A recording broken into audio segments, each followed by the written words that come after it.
Ora, bem-vindos ao Rumo ao Sucesso by One, um podcast onde eu, Daniel Gomes e o João Oliveira estamos à conversa com empresários, atletas e líderes, pessoas de alta performance, de forma geral, e hoje tenho comigo a Maria Braga. Bem-vinda, Maria. Obrigada, Daniel. A Maria, desde pequenina, que sonhava em ter a sua própria empresa, mas não sabia bem em quê. Achava que talvez fosse relacionado com bebés, mas estava enganada. Licenciou-se em Gestão, com mestrado em Finanças, começou a trabalhar na área da banca, no BPI, na gestão de ativos, onde começou a nascer esta paixão.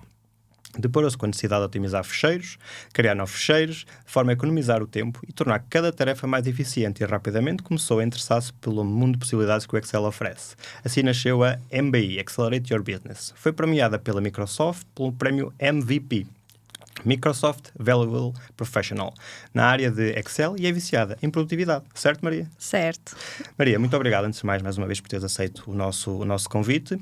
É um prazer estar contigo. Ainda não partilhei contigo, mas a tua página do Instagram já me ajudou em alguns momentos a poder melhorar a minha produtividade. E a minha primeira pergunta para ti é: como é que surge tudo isto? Como é que surge uma pessoa que entra num caminho, se calhar vou-lhe dizer, tradicional, faz uma licenciatura em Gestão, um mestrado em Finanças, começa a trabalhar num banco e de repente está numa área de empreendedorismo ligada a fecheiros de Excel. Conta-nos um bocadinho a tua história. Então, antes de mais, obrigada pelo convite a ti e ao João para estar aqui. Então, como é que isso surgiu? Eu sempre, desde pequenina, como tu disseste, sempre tive o sonho de ter uma empresa. Na altura não sabia bem de quê, hoje sabemos que é de Excel. E quando eu comecei a trabalhar no banco, eu não sabia nada de Excel. Na faculdade pouco tinha aprendido Excel e no meu dia-a-dia eu passava a vida a fazer tarefas repetitivas. Eu geria carteiras de investimento e diziam assim: é preciso comprar 5% das carteiras de ações americanas. E toda a equipa ia para o Excel fazer contas à mão e verificar manualmente se os limites ficavam cumpridos com essa operação ou não. E aquilo não me fazia sentido nenhum. Eu passava os dias a fazer a mesma coisa, inútil. Sentia que não acrescentava valor. Sentia-me super frustrada. E na altura comecei a ir para o Google. Como fazer? Não sei o quê. E comecei a descobrir o potencial do Excel. E comecei a criar as minhas próprias ferramentas. O que é que isso aconteceu? Eu era muito mais rápida que toda a gente e tinha muito menos erros, porque eu colocava 5% e aquilo aparecia-me os limites todos, tudo com corzinhas, e percebi: uau, o Excel é fantástico. E lá está, consegui aumentar muito a minha produtividade. Naturalmente, isso começou a ser visto dentro da empresa, e o CEO pediu para as pessoas começarem a utilizar as minhas ferramentas. E aí eu comecei a perceber: ok, isto é muito interessante. Há aqui uma necessidade. E comecei a automatizar todas as ferramentas dentro da equipa e nasceu aí a minha paixão pelo Excel. Eu pensei: ok, isto é incrível, eu consigo utilizar uma ferramenta para me ajudar não só a valorizar-me profissionalmente, como a aumentar a minha produtividade. E eu era muito mais, eu sentia que acrescentava muito mais valor noutras áreas do que estar a fazer contas manualmente. Então ficou aí o bichinho do Excel. Então eu percebi que o que eu gostava mesmo de fazer não era trabalhar nos mercados financeiros, mas sim fazer ficheiros de Excel. E dei um salto para um mundo completamente diferente. Estava na banca, super estável, etc. E fui para o mundo das startups. Claro que na altura muita gente me achou louca, então vais sair de um banco para startups. Super estável, com muita gente sonhou, o tradicional, não é? Sim. E eu gosto de ser diferente. E fiz isso. Fui para o mundo das startups. Porquê? Porque eu queria seguir a minha paixão. E isso era importante para mim. E na altura o CEO diz-me um valor para ficares. E não era por aí. Eu queria mesmo ser feliz naquilo que fazia e sabia que o caminho era algo relacionado com o Excel. Então fui para o mundo das startups, trabalhei em 2 startups, em estágios de maturidade diferentes, aprendi muito Excel, porque não havia quase sistemas. Então o Excel tinha que dar para fazer tudo. Então, fazia muitas... Era o sistema operativo da empresa. De todos os departamentos, claro. Sim. Mais na segunda, que eu entrei num estágio de maturidade mais inicial, todos os sistemas da empresa eram montados em Excel. Mesmo a parte de operações, por exemplo, era tudo montado em ficheiros de Excel. E eu continuei com o bichinho dos desafios de colocar o Excel a trabalhar para mim. E gostava mesmo muito disso. Nessa empresa éramos pouquinhos, inicialmente, eu fiz tudo. Eu passei por todos os departamentos. E isso deu-me muita estaleca para depois começar o meu próprio negócio, porque eu sabia um bocadinho de tudo. Okay. Eu fiz suporte ao cliente, eu fazia operações, também ajudava na parte financeira, eu fazia um pouquinho de tudo. E depois, nesse trabalho, tinha uma colega que tinha um negócio paralelo. E ela estava desesperada porque precisava de um Excel super simples, um PNL, uma demonstração de resultados simples no Excel, e ela não sabia fazer aquilo. E pediu-me para eu fazer e disse que me pagava. Como assim? E eu, ok. Vamos pagar para fazer alguma coisa que eu gosto. Exatamente, é que foi mesmo esse o ponto. Ela pagou-me 50 euros para fazer uma coisa que eu demorei 10 minutos a fazer. Valor à hora interessante. Foi um valor à hora interessante, exatamente. Ela estava super agradecida, porque ela tinha a dor e eu resolvi-lhe a dor. Obviamente ela não sabia o tempo que eu demorei a fazer, claro, mas ela tinha a dor dela resolvida. E então aí ficou a sementezinha de será que eu acabei de descobrir aqui a área do meu negócio? Era uma coisa que eu adorava fazer, eu tinha a paixão, tinha o conhecimento. E tinha descoberto, tinha a procura. Pesquisa de mercado para... Descobri aí que havia procura. Então ficou aí, começou aí a ficar a ideia. E depois houve um dia que eu conto muitas vezes esta história de, num treino de boxe, tudo mudou. Porque estava já a sementinha, eu andava com muitas perguntas, se eu conseguia ajudar as pessoas a não perderem tempo com tarefas repetitivas, como eu já tinha feito, e que causavam muita frustração. E se eu conseguia transformar então a minha paixão no meu emprego? Andava com isso tudo na cabeça. E um dia, depois de um dia super difícil de trabalho, fui para um treino de boxe, treinava eu, a minha mãe, a treinadora, e no meio de murros, estava assim furiosa a descarregar toda a minha frustração do dia. Virei-me para a treinadora, que era a dona da empresa, e disse: olha, Sofia, por acaso não precisas de Excel na tua empresa? E ela: preciso muito, porquê?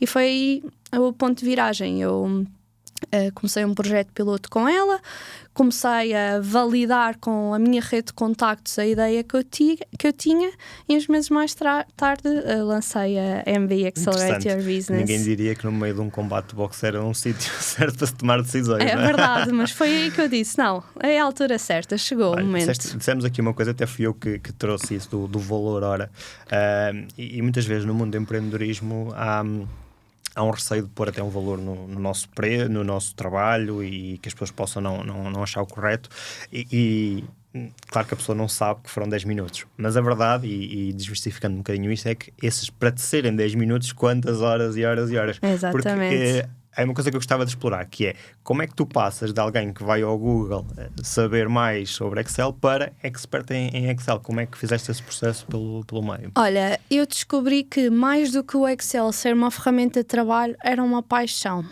e era um hobby para mim. Eu adorava, e continuo a adorar, estar deitada no sofá a ver cursos e a ler livros de Excel. E então foi muito por aí, por mais do que ser só para o meu trabalho, eu achei aquilo tão divertido que comecei a querer explorar mais e foi assim que nasceu, foi assim que eu fui ganhando muita estaleca, que também foi proveniente dos desafios que eu tive nas startups, que era, eu tinha que fazer cambalhotas no Excel para meter... Para criar sistemas no Excel para a empresa funcionar, pronto. E na segunda startup onde eu tive, houve um crescimento mesmo muito grande. Era uma startup que vendia sapatos. Quando eu cheguei eram 10 por dia, quando eu saí eram 150. Ou seja, eu tinha que usar, obviamente depois foram surgindo ferramentas, mas eu tinha que montar os processos todos da forma mais eficiente com o Excel, e isso levava-me sempre a aprender mais e fui ganhando a expertise dessa forma. De um serviço, de um produto, não de um serviço, portanto tem aí a faturação, o sistema depois de processar encomendas, de recolha, dos envios, de controle de qualidade, tudo estava... Deixa-me só dizer uma coisa, para brincar ao mesmo tempo, que foi a primeira vez que eu ouvi na mesma frase, diversão e Excel, portanto acho interessante.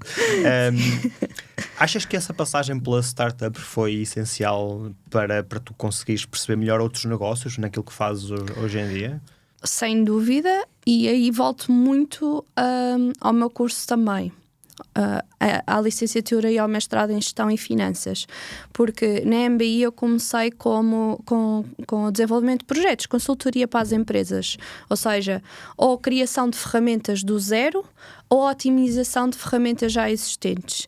E para eu conseguir traduzir para o Excel, eu tinha que entrar no negócio, eu tinha que entender o modo operacional dos negócios.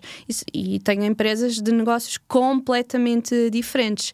E acho que o background que eu tinha em gestão e finanças ajudou-me também a fazer essa ligação com o Excel. Porque uma pessoa pode perceber de Excel, mas se não souber nada de gestão, tem muita dificuldade em compreender o que é que os gestores precisam de ter no Excel. E então aí trago muito o background que acho que foi importante para depois conseguir tirar melhores resultados aí. A startup, mais do que, obviamente, fui tendo muitos conhecimentos de Excel que adquiri aí, mas mais do que o ter essa visão era para a gestão da empresa. Ou seja, foi muito importante para mim o eu ter passado por cada equipa, porque foi mais fácil depois para mim de saber o que é que eu precisava ter. O que é que a logística precisava, o que é que o marketing precisava, o que é que a operação, as vendas, o apoio ao cliente. Ótimo. Tu hoje em dia trabalhas, já partilhaste comigo em off, com empresas, microempresas e com multinacionais. Sim. Em termos de processos, quais é que achas que são, ou o que é que tu encontras na prática que são as principais diferenças entre ambas? As microempresas muitas vezes não sabem o que precisam e não têm nada. Ou seja, é mais normal nas micro, nós desenvolvemos projetos totalmente do zero. Não invalida que isso não aconteça nas multinacionais também, mas eu diria que essa é a maior diferença. Nas multinacionais já existem ficheiros trabalhados há 10 anos nos mesmos ficheiros que já estão um bocado obsoletos, ou seja, já estão pesadíssimos, não andam, e depois a pessoa já está tão dentro daquele sistema que já não consegue pensar fora da caixa. Então o que nós fazemos é, mostrem-nos o que é que vocês fazem. Ok, agora expliquem-nos qual é que é o objetivo, onde é que vocês querem chegar. E então começamos ali a descortinar o que é que está por trás, pedimos mesmo para nos mostrarem como é que vocês atualizam isto. E montamos nós, de forma eficiente, do zero, algo e obviamente sempre com base naquilo que é o objetivo e com aquilo que eles já têm. Então eu diria que esta é a grande diferença. Nas micro é mais projetos a começar do zero e nós temos muitas vezes que guiar o que é que eles podem ou o que é que nós achamos que faz sentido eles ter. Nas multinacionais é mais olhar uma visão de fora para aquilo que já existe e a otimização dos processos, da interligação dos ficheiros e tudo isso. Ok, interessante.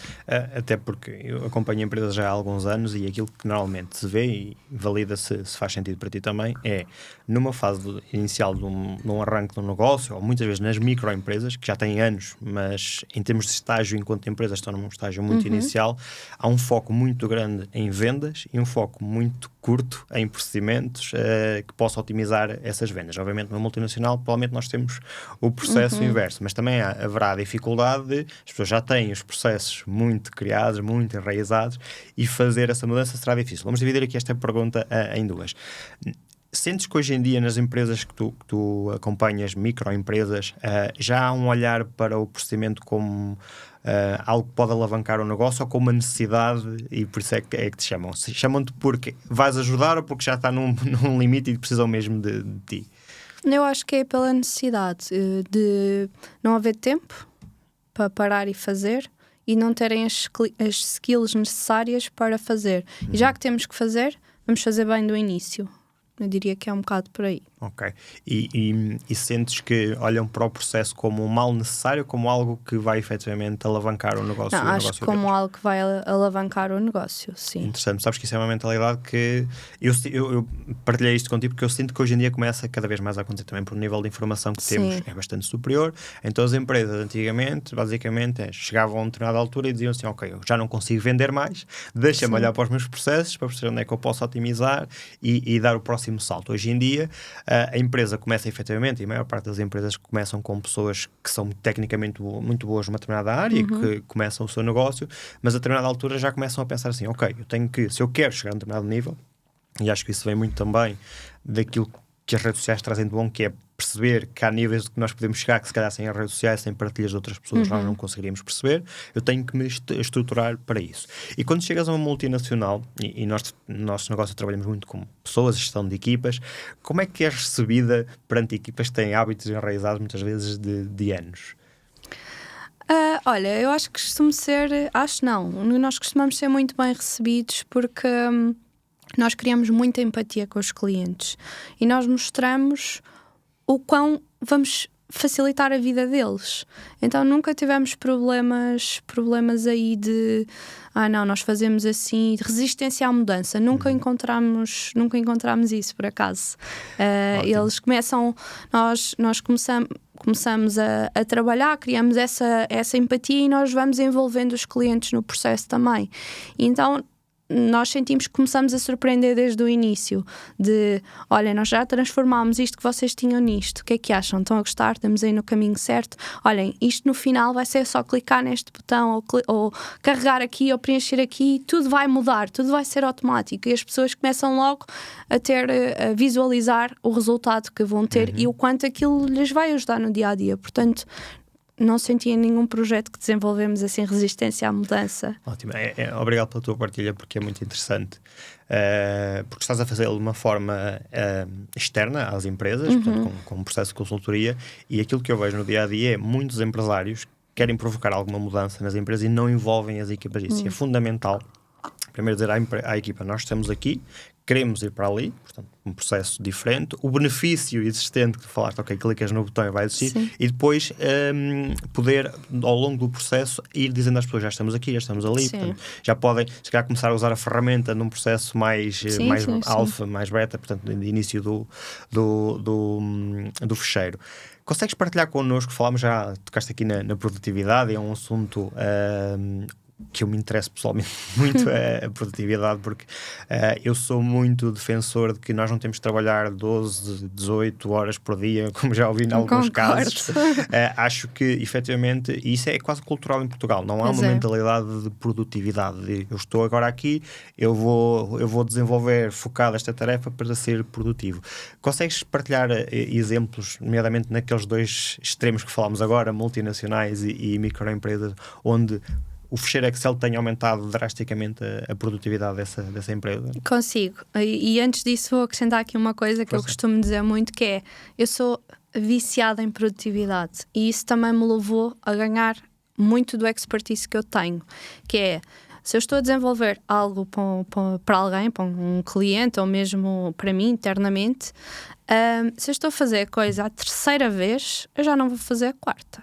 Eu vou parar, eu vou pesquisar, vou estudar como é que eu vou automatizar isso para não fazer a quarta vez. Ou seja, eu sou muito essa pessoa e partilho muito isso nas formações e o feedback que tenho também é muito isso. Eu dou muitas pequenas dicas que são tão pequeninas que, somando os tempinhos todos, consegue mudar muito a produtividade. Portanto, também foi uma das formas que eu fui utilizando para ganhar conhecimento.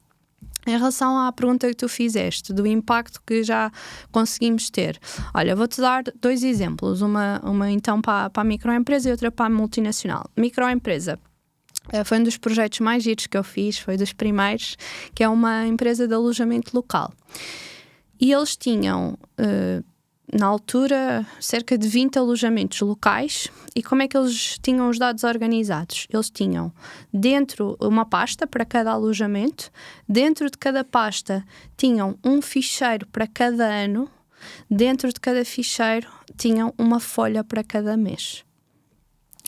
E eles disseram-me assim, olha Maria, nós precisamos de fazer análise ao negócio, de analisar as vendas dos diferentes alojamentos ao longo do tempo. Tem que andar folha a folha. E é impossível. Nós não conseguimos fazer isto. Andamos a fazer copy-paste e não conseguimos ter os dados assim. E então, era um processo muito moroso, porque agora não sei de cor e não vou fazer agora a conta aqui, mas eu acho que eram 780 folhas que eles tinham que verificar para ter as respostas que precisavam. Impraticável. Impraticável, não é? Pronto. E depois, as folhas não eram todas iguais, então não dava para fazer um copy-paste direto. Então o que é que eu fiz? Eu montei um Excel, reorganizei as 780 folhas. Ok? E investir tempo Coragem. para depois se poupar no final. Claro que eu tinha ali umas metodologias para ser um bocadinho mais rápida do que abrir as 780 folhas. E então criei uma base de dados única, bem organizada, onde a partir daí eles alimentam os dados no mesmo sítio, a informação está organizada mesma, não era preciso ter as pastinhas todas, os ficheiros todos. Hoje em dia já há uma ferramenta que, se tiver com essa segregação, conseguimos ir buscar os ficheiros todos de uma vez. Mas na altura não dava para fazer dessa forma, então criei essa base de dados e criei um dashboard ligado a essa base de dados. Agora, tudo o que eles têm que fazer para responder a essas perguntas que eles queriam saber da evolução das vendas no total e por alojamento, eles têm que alimentar a base de dados, clicar no botão atualizar e está tudo resumido. Portanto, isso foi um impacto muito grande e mais, eles começaram a surpreender os clientes deles também. Nós montámos aquilo de tal forma que tem um botãozinho para eles exportarem para PDF e enviar automaticamente para o cliente. E o cliente que tem os alojamentos não estava à espera disso, então foi um 2 em 1, não é? Eles passaram a ter os dados de forma rápida, não é? E conseguiram surpreender e tomar decisões no negócio, acho que era muito sim, muito dessa forma, e depois surpreender também os clientes, que também é importante que eles fiquem, ou seja, darmos o extra, não é? Claro, o extra mile. Extra mile. Na multinacional, dando-te outro exemplo, vou-te contar um exemplo que já tinha partilhado contigo, mas vou trazer aqui para quem está a ouvir, que foi uma empresa muito grande de contentores. Eles tinham um sistema informático próprio deles, onde registavam as entradas e as saídas dos contentores. Mas só tinham um botãozinho a dizer exportar para PDF, não tinham exportar para Excel. E então, para eles atualizarem os relatórios que depois suportavam tomar a decisão, tinham uma rapariga, acho que era a Vânia, que todos os meses perdia uma semana de trabalho a imprimir os PDFs todos, uma pilha de PDFs. Ela mostrou-me uma pilha de PDFs, andava com marcadores a dar cheques e a passar os números para o Excel. Pronto, uma semana de trabalho para fazer isso. O que é que resultava? A empresa estava a tomar decisões com 6 meses de atraso. No mundo que vivemos, em que tudo muda, não é possível, não é? Segundo, quase, claro. E então o que nós fizemos foi, em primeiro lugar, pedir à equipa da IT para colocar o botãozinho para exportar PDF, dá para pôr para exportar para Excel, de certeza absoluta. E montámos-lhe uma integração em que ela passou a exportar o ficheiro do mês, guardar numa pasta, clicar no botão atualizar e o relatório estava atualizado. Ela passou de demorar uma semana para demorar 10 minutos a atualizar os anos que quisesse. O que é que aconteceu aí? Nós descobrimos muitos erros de inserção manual, é normal, não é? Erro humano. Claro. Descobrimos muitos erros ao fazer este sistema e aí aumentámos a produtividade, que foi uma coisa absurda. Nós estamos muito a falar aqui na produtividade, mas não é só produtividade, porque neste caso um processo manual tem um nível de probabilidade de erro muito superior a um processo automático.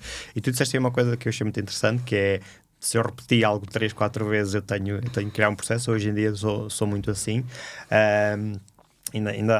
Eu gosto muito de me envolver também com as equipas, um bocadinho por causa disso, porque às vezes eu não conheço o trabalho por dentro e a equipa às vezes está tão alinhada num processo, tão focada num processo, que se esquece que há outras formas de fazer o assunto. Vou dar um exemplo muito básico. Eu não tenho um nível de conhecimento, obviamente, tens em Excel, nem nada que se pareça, mas percebi recentemente que eu tinha uma equipa de marketing que de 3 em 3 meses tinha que fazer um determinado nível de diplomas. E era alguns diplomas. Então o que é que eles faziam? Iam folha a folha, neste caso era num PowerPoint, editar o nome da pessoa, a data, etc. Tudo o que estava nesse diploma, que tinha a ver com formação.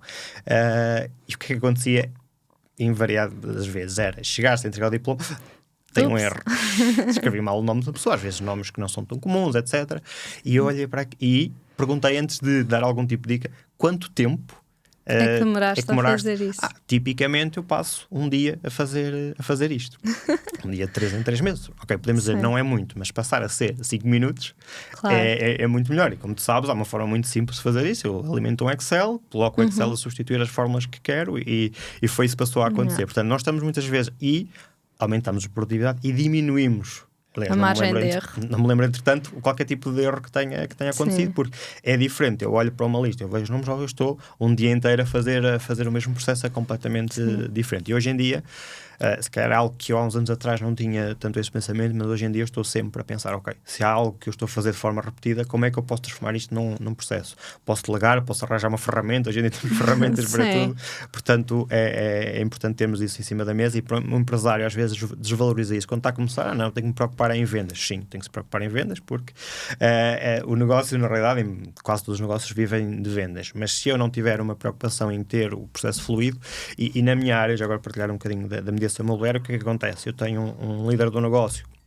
focado em vendas, mas depois não tem procedimentos. E as nossas vendas só se traduzem em faturação se houver um procedimento bem estruturado. Portanto, acaba por ou atrasar o tempo de faturação do negócio, ou, inclusivamente, em pior dos cenários, a perder mesmo esses negócios. a lead, e o que é que fazes com ela? Se não tiveres o que fazer a seguir... Eu já estou a falar às vezes num caso mais extremo, que é, eu já converti a lead, mas no nosso negócio ainda há um processo a seguir. Ok? E se esse processo não estiver bem estruturado, é um processo que pode demorar, e no caso, por exemplo, de uma divulgação do imóvel, para ser mais simples, eu tenho um cliente que confia em mim, eu tenho um período curto que é expectável que o imóvel esteja a ser alvo do nosso plano de marketing. Se ele não faz isso, eu estou a perder tempo de mercado, eu estou provavelmente a perder esse negócio. Portanto, chegamos a este nível. Deixa-me puxar aqui um bocadinho atrás sobre o teu percurso, porque a determinada altura tu estiveste um bocadinho entre startup, não é? E o MBI, já existia MBI, certo? Como é que é o processo de, ok, não, eu agora vou-me focar a 100% neste negócio? Ok, então, depois de eu testar a ideia com esse projeto piloto que falei, com a minha treinadora de boxe, eu vi que tinha potencial. E isso é uma dica que eu dou, os nossos primeiros clientes estão na nossa base de dados de contactos. E eu, quando me despedi da startup, eu já tinha os clientes à minha espera. E foi um processo relativamente rápido, porque eu comecei a falar e começou a haver interesse. Pronto, a dizer, olha, quando tiveres isso, fala comigo que eu tenho interesse. Sim. Pronto, e então eu comecei em paralelo a criar a marca, o nome, o logotipo, etc. E comecei a estruturar, ou seja, a ter alguma segurança. E eu quando saí, eu tinha toda a segurança possível, porque eu já tinha os clientes, eu já tinha a procura. E então comecei em paralelo a desenvolver essas coisas. Quando me despedi, tive ali um gap de 2 meses até lançar oficialmente. Já estava a começar a trabalhar com alguns clientes, mas onde fui, ok, agora vou começar por onde, não é? E então comecei a montar as coisas, fui aprender a fazer o site, pronto, o logotipo não fui eu que fiz, só dei o nome e depois pedi ajuda, mas fui desenvolver o site, fui começando a montar as coisas para depois anunciar ao mundo que fazia isso. Mas eu já tinha os clientes e a partir daí foi passar a palavra logo. Ou seja, eu tive a sorte de, numa fase, nunca me faltarem clientes. Nunca precisei de ir atrás deles. Ótimo. E é interessante, estava a ouvir-te falar e a pensar que temos sempre histórias muito diferentes quando falamos com empreendedores, e isso é muito importante, porque nós podemos aproveitar um bocadinho de cada lado, e eu estou a pensar um bocadinho aqui já também naquilo que são pessoas que eu conheço que querem lançar novos negócios e ficam muito naquele avanço, não avanço, e depois temos normalmente vários tipos de pessoas. Temos a pessoa que se lança, olha, as consequências lido com elas a seguir, temos a pessoa que fica eternamente no planeamento e nunca chega a lançar, e o que tu fizeste é um processo um bocadinho diferente se calhar que a maioria. Tu usas isto com agrado, não é? Dizer, não, eu vou estruturar, eu vou fazer isto, porque hoje em dia é muito fácil olhar para ti e olhar para os 30 mil seguidores que tens no Instagram e dizer assim, pois, ela tem muitos clientes porque... Não, mas ok, houve um planeamento para chegar a este processo. E depois disseste aí uma coisa que é muito desvalorizada, que é estamos numa área muito tecnológica, se as pessoas pensam assim, mas ela tem um Instagram, portanto os clientes vêm ter com ela. Não, porque tu começaste foi a ir falar com pessoas. Sim. Como é que tu fizeste isto? E só para darmos dicas práticas às pessoas. Fizeste uma lista? Como é que fizeste isso? Ia jantar com os meus amigos, com a minha família e falava. Always on, como eu costumo dizer. Sim, olha, tenho esta ideia. O que é que achas desta ideia? Eu falava a toda a gente com quem eu estava, falava da ideia. Foi assim. Ou seja, não foi... Aí não houve planeamento de vou fazer uma lista, vou contactar estas pessoas. Não, foi com as minhas pessoas, da minha rede. Ok. Essas pessoas, todas elas têm amigos, têm famílias, não é? E então começou a abrir. Claro. E começaram a vir clientes, não das pessoas diretamente com quem eu falei, mas do passo à palavra de, olha, a Maria vai fazer isto, se calhar era útil para ti. E foi assim. Portanto, isto é uma dica válida para toda a gente. Vão ao vosso WhatsApp, ou todos os jantares, pronto, já podem ir para o WhatsApp. Eu não fui na altura, só numa fase seguinte, mas todos os jantares que têm, almoços, todas as pessoas que estejam, comecem a falar da vossa ideia para ver qual é que é o feedback delas, se acham que tem potencial ou não. E foi isso que eu fiz na altura. Depois no WhatsApp podia não estar com as pessoas, mas recebia mensagens de amigos, olha, como é que estás, como é que não estás, como é que está tudo, e eu começava a falar, olha, estou com este projeto, estou a começar a desenvolver, o que é que achas? Já que pergunto. Exato, e então foi com a rede de contactos. Então eu digo muito sempre essa dica, os nossos primeiros clientes estão na nossa rede de contactos. Agora vou trazer aqui complexidade a este tema, que é, agora há muita gente que diz, mas eu não tenho uma rede de contactos assim tão grande. Como é que eu posso explorar isso? O que é que dirias a uma pessoa que diz isso? Ir para o LinkedIn. Criar a rede de contactos. Criar a rede de contactos, sim. Okay. Mas se tu fores pensar, ou se cada um de nós pensar, isso pode ser a nossa resposta direta. Não temos assim tanta gente à volta. Mas se forem pensar, olhando para trás, toda a gente que já contactaram na faculdade, na escola, professores, nos trabalhos, nós temos uma rede de contacto grande. Pode não ser os diretos. Portanto, podemos falar com essas pessoas, não é? Está aí a questão que eu queria chegar, que é muitas vezes, e tu também disseste isto, muitas vezes nós quando pensamos em rede de contactos e pensamos no potencial da rede de contactos como o que é que eu vou vender a estas pessoas. Sim. E não é esse o eu objetivo. validei a minha ideia de negócio dessa forma. Não estava a vender nada. Exatamente. Eu só estava a partilhar aquilo que era a minha ideia. E as vendas vieram como consequência. Até porque, lá está, se calhar tu não conseguias, pensando só na tua rede de contactos e vender a tua rede de contactos, estruturar um negócio só com essa rede de contactos por muito grande que ela fosse. Eu nem sabia o que é que eu ia vender, na verdade. Na altura, eu não sabia o que é que ia vender. E foram os clientes que foram aparecendo que foram criando os produtos e os serviços que eu ia tendo. Interessante. Neste processo nem tudo foi um mar de rosas, obviamente. Houve algum dia que tu tenhas colocado em causa o género? Estava no banco lá atrás, estava tão bem, e o que é que me trouxe aqui? E de que forma é que tu lidas com isso e de que forma é que isso até te poderá fazer de alguma forma evoluir? Sim, claro que sim. Obviamente isto é um percurso duro, não é? Há muitos... mas é fechar tudo e vou procurar emprego. Isso aconteceu-me várias vezes ao longo do percurso. Mas depois paro, eu tenho esses picos de estou farta disto, mas é enviar currículos. Mas depois paro e começo a pensar no caminho todo que foi feito e olhar para trás de todas as conquistas ao longo do tempo, o impacto que eu começo a ter na vida das pessoas, e tudo isso depois acaba por ser momentâneo. Quando depois eu olho, penso, não, é isto o caminho, porque sei qual é que é o meu propósito, e então eu não ia conseguir ser feliz, acho eu, a fazer outra coisa. E então, da mesma forma que essa ideia vem de vou deixar isto tudo, vai-se logo muito rapidamente a dizer, não, eu estou a construir aquilo que é, estou a trabalhar naquilo que é a minha paixão. E então vai logo embora. Usar uma expressão que é, se eu regularmente não estiver a colocar em causa aquilo que eu estou a fazer, é porque eu não me estou a desafiar o suficiente, é porque eu posso estar a cair numa estagnação, e isso é perigoso para uma carreira, para um negócio, o que seja. Portanto, obrigado pela tua partilha. Se tivesses que dar um conselho a alguém que estivesse agora a trabalhar num banco ou numa startup, num processo por conta de outra, e quisesse pegar numa skill que tenha para lançar um negócio como tu fizeste, que conselho é que tu darias? Ou que conselho é que tu darias à Maria de há uns anos atrás, se facilitar? Não tenhas medo, arrisca, que no final vai sempre valer a pena. E aquilo que é a nossa ideia inicialmente depois na prática pode-se moldar e formar noutra coisa completamente diferente. E comecem a lançar sementes. Isso foi uma coisa que eu fui aprendendo muito ao longo do percurso, que é mais cedo ou mais tarde nós acabamos por colher os frutos e por ser recompensados por isso. E isso aconteceu muito na pandemia, e eu, numa das perguntas, disse que nunca me faltaram clientes até vir uma pandemia. Como é que foi isso? Veio a pandemia, pum, desapareceram todos os clientes.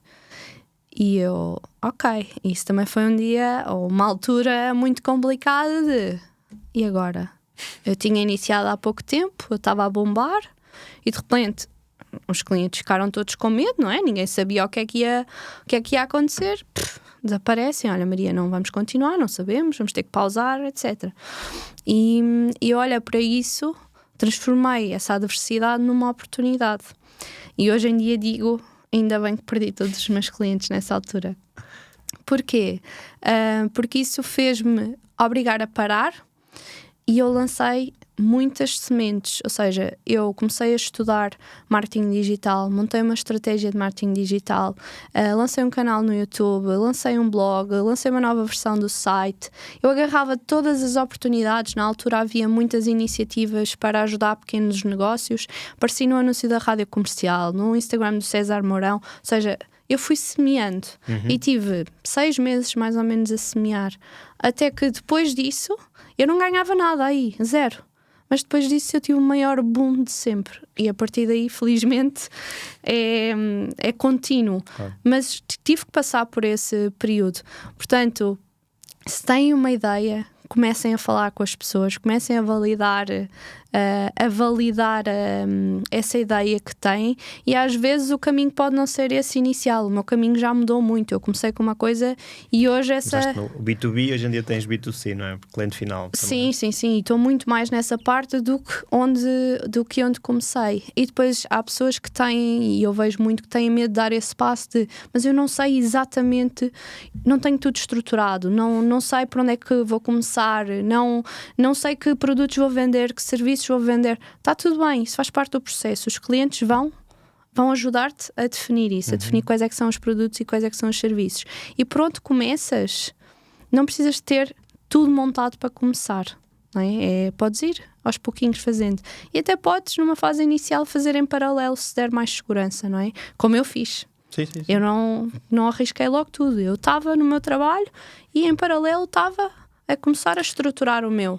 Mas certo. Eu quando me lancei, eu não tinha página de Instagram, não tinha LinkedIn, não tinha nada. Eu tinha um logotipo, a ideia e os clientes. E comecei assim. Só depois é que comecei a desenvolver o site e depois foi um processo aos pouquinhos, não é? E o meu Instagram tem agora 30 mil seguidores, mas ele começou a funcionar há poucos anos. Ele, durante os 3 primeiros anos, ele não era trabalhado quase. Ele não era a minha fonte ou a minha maior comunidade, não era no Instagram, era no LinkedIn. E isso é um conselho que eu dou também. Para quem ainda não segue a Maria, vão seguir. Eu próprio vou lá fazer pesquisas de vez em quando. Nós vamos colocar depois nos comentários da tua página do Instagram. Mas o LinkedIn também é outra recomendação que eu faço. É muito bom para começar a mostrar as nossas skills. É muito bom para lançar essas sementezinhas. Ok, perfeito. Olha, acho muito interessante a dica que tu deixaste de não esperar porque nós temos muita tendência, acho que as redes sociais vieram muito exponenciar isto de vemos pessoas que já estão a fazer aquilo que nós gostaríamos de fazer e achamos que aquilo foi um estalar de dedos e que já estão lá. Não, então, e muitas pessoas ficam presas no processo de ok, eu não vou arrancar porque eu não posso deixar a segurança, e às vezes tem a ver com necessidades mesmo, e está tudo bem, ou seja, eu tenho que pagar contas em casa, tenho filhos, tenho família, etc. Portanto, tenho uma casa, que hoje em dia nós sabemos que não são baratas. Este processo que tu estás aqui a trazer é muito interessante. Ok, eu posso começar a estruturar, eu posso começar a fazer este trabalho, se calhar à noite, eu posso fazer este trabalho ao fim de semana, começar a validar a prova do conceito do meu negócio, até porque o negócio que tu crias, de certa forma, embora seja consultoria, é um modelo de negócio quase novo, não é? Não há, pelo menos que eu conheça, não há muitas pessoas a fazer isto em Portugal. Portanto, obrigado por teres trazido essa dica. E na altura, deixa-me só acrescentar uma coisa, na altura, quando eu lancei, eu não fazia a mínima ideia de quanto cobrar. Eu não tinha referência nenhuma.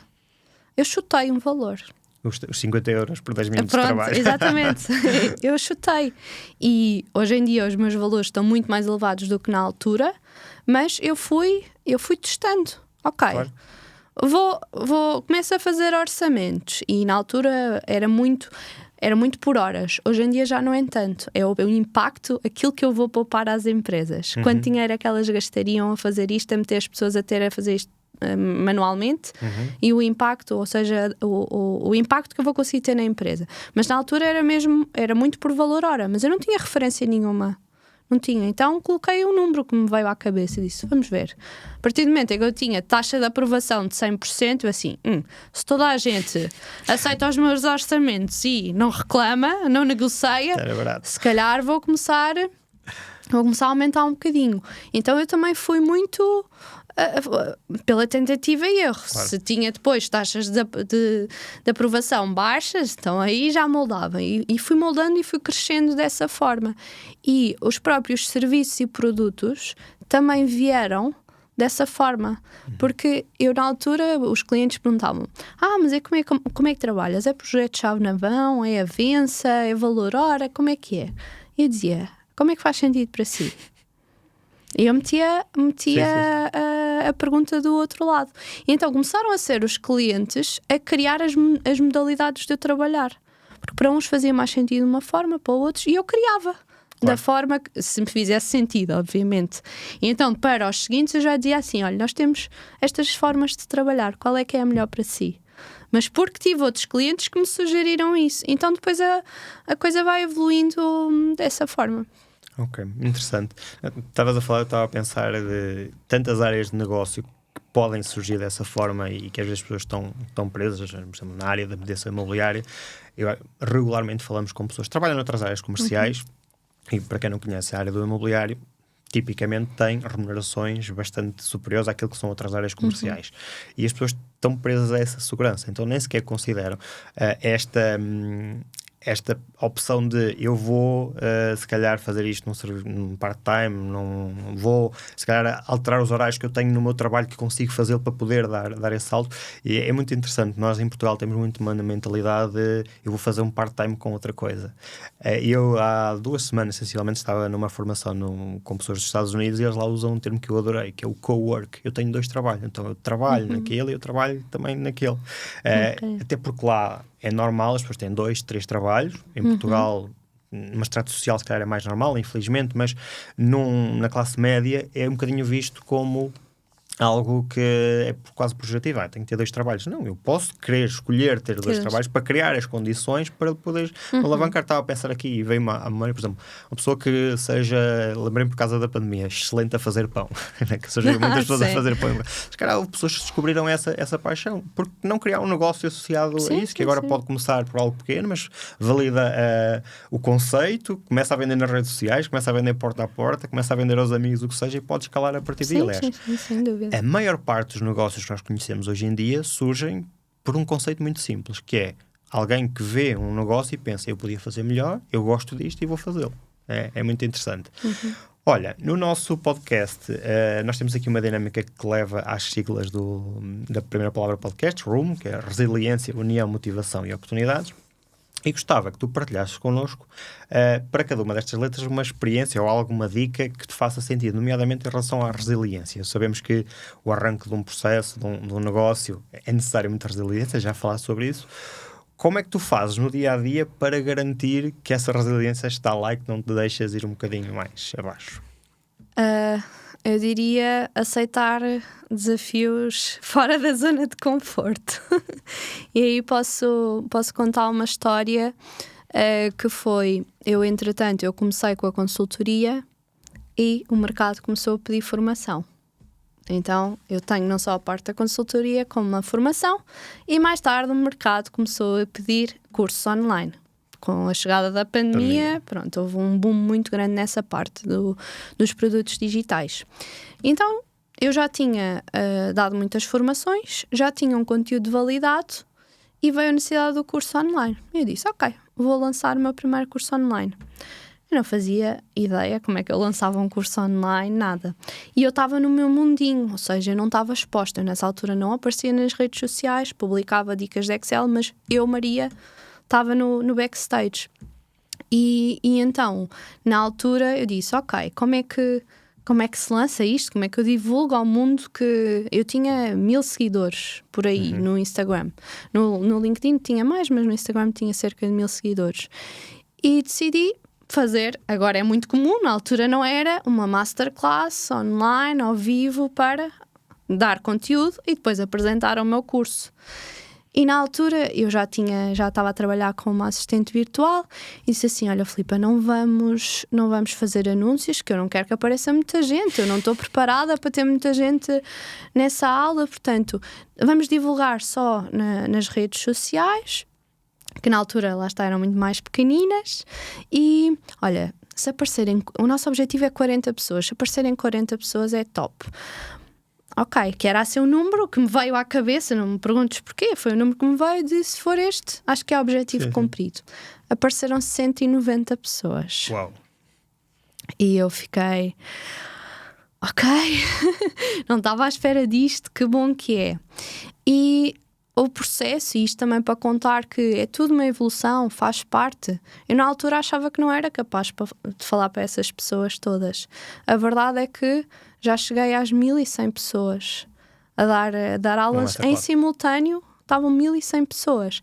Então este caminho é de, ok, eu fui trabalhando muito no processo para eu ficar confortável, que é, ok, queria 40, apareceram-me 190, eu fiquei logo super nervosa, oh meu Deus, estou a falar para tanta gente. Depois na a seguir foram 400, depois 600, 800, 1000. Quando eu cheguei às 1000, era uma coisa que eu nunca me imaginaria a estar à vontade a fazer. Sim. Eu queria estar ali num grupo pequenino, impactar pessoas, mas de repente um audito, imagina, e se começas a imaginar o que é que são 1100 pessoas num auditório, é muita gente. Então, pronto, era essa a história que queria partilhar aqui. Ótimo. Não, e a dica só reforçar a dica que tu deixaste de lançarmos para a zona de desconforto. Sim. Este tema de zona de conforto, desconforto está um bocadinho na moda, mas não deixa de ser muito importante, porque efetivamente, se nós nos mantivermos na zona de conforto, eu ia dizer, vou dar uma masterclass para quem já sabe de Excel, porque são os meus pares, são as pessoas com quem eu posso falar de Excel, e quando em 1100 pessoas tu vais ter pessoas que sabem alguma coisa de Excel, vais ter pessoas que se calhar sabem zero. Então até do ponto de vista de comunicação, de certeza que tiveste que adaptar a tua comunicação para chegar a toda a gente. E de aprender a lidar com os comentários das pessoas, que muitos são bons, mas lá pelo meio, eu lembro-me da primeira vez que eu estava numa... E aí tratas isso da resiliência, do insistir, ok, não é por isto que eu vou desistir, é agora continuar, de estar numa masterclass. Eu li os comentários e houve um que disse, achava que ia aprender coisas mais avançadas de Excel, qualquer coisa assim. Não era nada de especial, não era daqueles comentários de ódio, não era nada de especial, mas eu li aquilo em voz alta, fiquei logo ali toda atrapalhada. E isso também é um processo de aprendizagem. O que é que eu aprendi? Nunca mais leio em voz alta um comentário sem ler primeiro para mim, claro, a ver se posso ler ou não. Pronto, e isso é todo um processo que faz parte, o ficar à vontade, aquele nervosismo que é normal, ele acaba por ficar diluído também com a prática. Ok, perfeito, obrigado. A segunda palavra é união, que podemos levá-lo no sentido que tu achares mais pertinente, equipas, clientes, obviamente que cada vez mais os clientes têm que ter uma ligação muito próxima com o prestador de serviços, e tu já falaste aqui disto, de ir para dentro do cliente e de poder entender melhor o cliente. O que é que tu fazes para garantir que isso é uma preocupação no dia-a-dia e que não é só tudo Excel e números? Então, posso-te dar a perspectiva nas duas óticas. Na equipa, eu sou muito transparente. E isso é muito bom enquanto equipa eu comunico tudo, o bom e o mal. E sabem, a minha equipa olha para mim e sabe se eu estou feliz ou se não estou muito feliz. Pronto, não consigo esconder isso. E na equipa existe muito isso da transparência, da entreajuda, de festejarmos muito as conquistas individualmente e da equipa como um todo. E acho que isso é muito importante para manter a equipa unida. Na parte dos clientes, eu acho que isso é um diferencial muito grande que nós temos, que é a parte da empatia. E isso funciona tanto para clientes de empresas, em que nós desenvolvemos projetos, mesmo como aos alunos. Nós estamos efetivamente ali para ajudar. E então a minha Joana passa o dia a falar com alunos no WhatsApp mesmo, a tentar arranjar soluções para eles, não só de coisas relacionadas com o Excel, mas como arranjar alternativas de, olha, qual é que é a solução melhor para mim? Eu tenho este objetivo, por onde é que posso ir? Mas e depois vocês vão me ajudar mesmo? Eu tenho esta situação. E então nós criamos muito essa proximidade com a nossa comunidade, no fundo, porque se mandarem uma mensagem no Instagram, todas as mensagens no Instagram, em qualquer rede, tudo é respondido. E é respondido com essa proximidade, com essa empatia. Não somos inacessíveis. Não estamos aqui para ajudar. Qualquer dúvida que qualquer pessoa tenha, obviamente que os alunos desenvolvemos mais e enviam-nos os ficheiros e tudo isso, mas qualquer dúvida que qualquer pessoa tenha de Excel, nós, se conseguimos ali rapidamente desbloquear e ajudar, nós fazemos. E acho que isso une muito também todas as partes. Sem dúvida.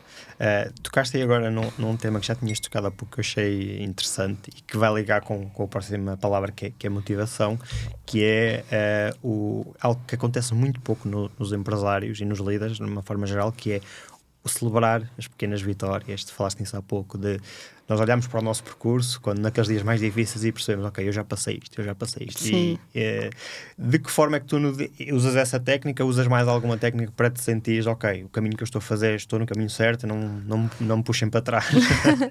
Olha, o feedback que vou recebendo é algo que me motiva muito. Ou seja, naqueles dias que não apetece sair da cama ou que duvidamos do nosso valor,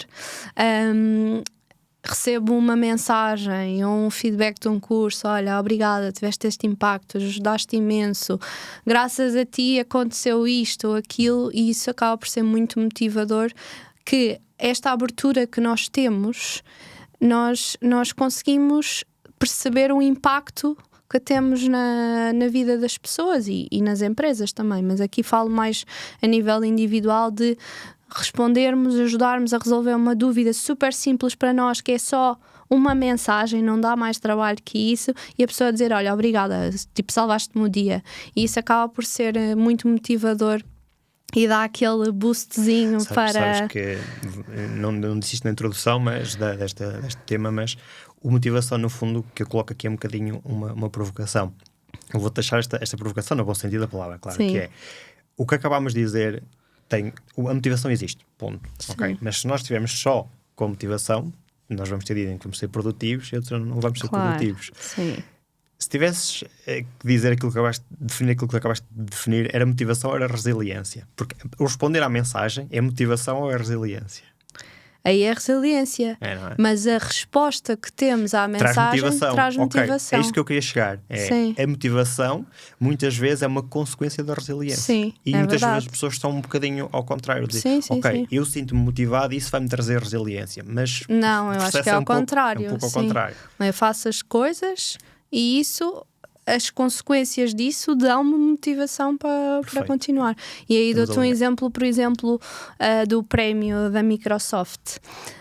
O nosso objetivo, a minha Joana ajuda-me a gerir a caixa de e-mails. Desculpa interromper-te, mas a minha Joana eu acho priceless. Acho muito interessante.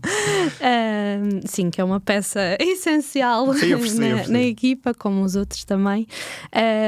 Nós temos sempre o objetivo de ter a caixa de e-mail limpa. Há 3 e-mails que nunca saem da caixa, que são os e-mails dos prémios da Microsoft. Porquê? Sempre.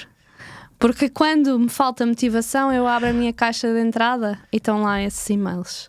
E isso motiva muito de pensar, lá está, estamos no caminho certo. Estou a seguir o caminho. E isso era... esse prémio era um objetivo que eu tinha em 2020, de 5 anos, num prazo de 5 anos. Eu já o consegui desde 2021. É um prémio que este mês há de chegar o próximo, porque é um prémio renovável todos os anos. E então eu estou no grupo de especialistas de Excel do mundo inteiro. Os especialistas que a Microsoft considera especialistas, e isso é outro boost de motivação, de quando não me apetece fazer nada, eu abro o meu e-mail e eu vejo lá sempre esses eu quero estar com e-mails. os melhores do mundo. Sim. Ótimo. Oportunidades, obviamente que já falaste aqui da mudança que é necessária nos negócios. O que é que tu fazes no dia-a-dia para garantir que, ok, eu estou atento às oportunidades que podem surgir, que podem ser uma oportunidade de escalar o negócio ou, se eu não o fizer, o oposto, não é? Ouço a minha comunidade. Ok. Ou seja, eu vou moldando o negócio à medida daquilo que são as necessidades que as pessoas partilham comigo. Dos feedbacks, eu melhoro as formações de acordo com os feedbacks que me dão, melhoro os processos dos projetos de acordo com o feedback que dão. Muitas vezes nas caixinhas de perguntas no Instagram sugerem coisas que gostariam de ter e eu vou criando, vou evoluindo nesse sentido, ou seja, com o feedback das pessoas. E depois faço muitas formações, estou em muitas mentorias para abrir um bocado a visão de negócio, não é? De o que é que pode ser feito, o que é que eu posso aplicar que outras pessoas estão a fazer ao meu negócio para escalar ou para abrir novas oportunidades. E vejo muito também lá fora o que é que estão a fazer no meu nicho. E inspiro-me muito nessas pessoas também, que já percorreram o caminho que eu estou a percorrer. É exatamente isso que eu costumo dizer. Não precisamos de inventar a roda, não é? Exatamente isso. Oxalá que chegamos a uma determinada altura que já não há mais ninguém que nos possa dizer qual é o caminho, temos que criar um novo caminho. Mas muitas das vezes na área do empreendedorismo, nos primeiros anos, alguém já fez aquele caminho. Pode ser na tua área, se calhar do Excel, não, mas numa área semelhante que tu podes trazer aprendizagem. Perfeito, obrigado. Olha, estamos quase a terminar, já estamos a conversar há algum tempo, o tempo passa num instante. Eu lancei-te o desafio de trazer uma dica de um livro, de uma experiência, de um curso. O que é que tu gostarias de partilhar para quem está a começar o seu primeiro negócio? Ok, então vou partilhar um e-book que já não deve existir, só para ficar aqui a dica para procurarem algo do género, que me ajudou muito no início, e depois vou partilhar aquilo que eu estou a fazer neste momento. Então, na altura, quando eu comecei e como eu não sabia o que é que eu vou fazer, por onde é que eu vou começar, o que é que eu preciso, eu lembro-me que vi uma rapariga que tinha um projeto, ela agora já não tem esse projeto, portanto também não interessa dizer o nome, mas que eu comprei um e-book que me ajudou imenso. Hoje os e-books estão um bocado... já perderam o valor, não é? Mas era um e-book que era Como Ser Freelancer e que dava muitas dicas de como criar os preços, como precificar, como abrir atividade, se começasse por trabalhador independente. Tinha assim, muito técnico, não é? Muito técnico de, ok, agora vou começar o meu negócio, tenho aqui o passinho a passinho, como fazer o estudo de mercado, ideias de onde procurar os clientes, etc. Portanto, não sei dizer exatamente agora neste momento, mas algo equivalente seria algo que eu recomendaria. E agora, o que eu estou a ler neste momento é o livro que está agora muito na baila dos hábitos atómicos, que eu acho que é muito útil não só na nossa vida pessoal, como na nossa vida profissional. Porque se nós tivermos bons hábitos e se estivermos felizes na nossa vida pessoal, isso tem um impacto muito grande na vida profissional. E vice-versa, não é? Essas estão interligadas. Esse é o livro que eu estou neste momento a ler. E depois, a nível de mentorias ou de cursos, eu faço muita coisa, alguns cá em Portugal, mais com empresários, e faço muitos cursos agora de Excel, de marketing digital, etc. Alguns deles lá fora. Ok, perfeito. Olha, este livro que eu trouxe aqui, na verdade surgiu uma ideia quando falava contigo ao telefone, chama-se The 100 Startup.